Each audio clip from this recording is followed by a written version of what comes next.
शैदा हसुटा जिंदाने हिले निकना हम रंगे नियानुस्तिदा पिन्नाने हेवा कसुरा वो संगत शैदा हसुटा जिंदाने दा शायरी लिखाने नाल गुलशन बेंचा नूर मोहम्मद ज़ेब खास फरमाइशे ओना चुमका इलम अली अहमद जाना और खास फरमाइशे अता मोहम्मद लांगवना और खास फरमाइशे नाल बाजारा नजीर जान लांगवना।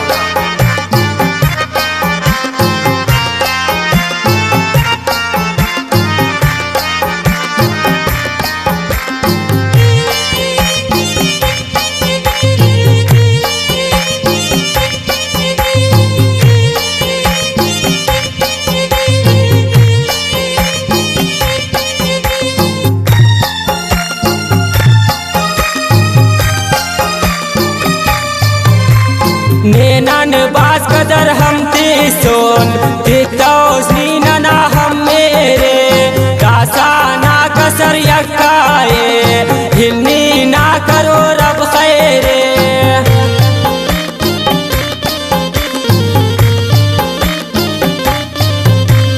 नेनन बास कदर हम सोन दितौसनी नना हम मेरे दासा ना कसर यकाए हिन्नी ना करो रब खैरे हिले नीना ना हम रंगे नियानुस्तिदा पिन्नाने हेवा कसुरा वो संगत शैदा हसुटा जिंदाने।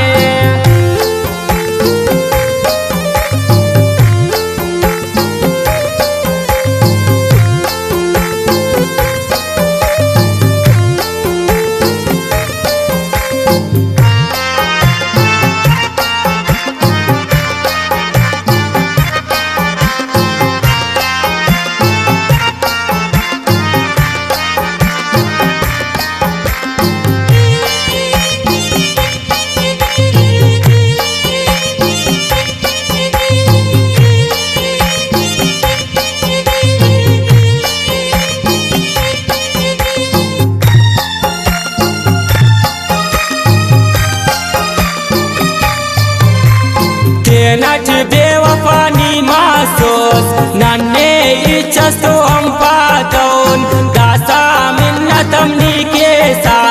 रंदट नाकसे ननशातौन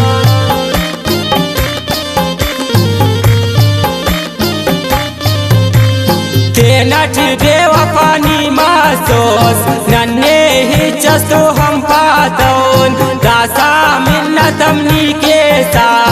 रंदट नाकसे ननयातौन हिले नीना ना हम रंगे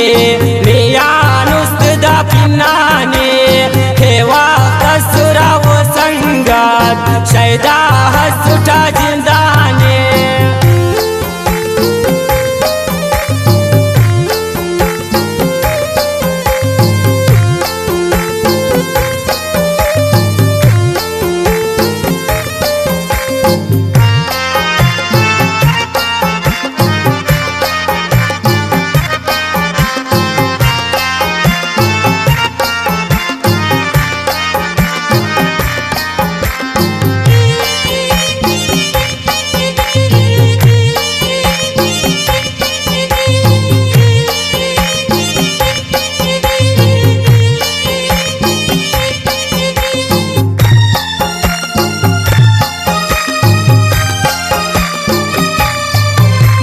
बसे हम कने नूर मोहम्मद बेंते किन रुगो हो विंगान गौना बेवफा खाते किन नंते तार मगारुल लिंगान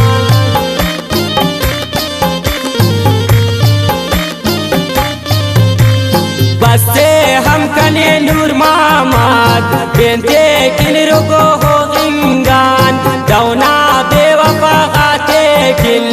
नंते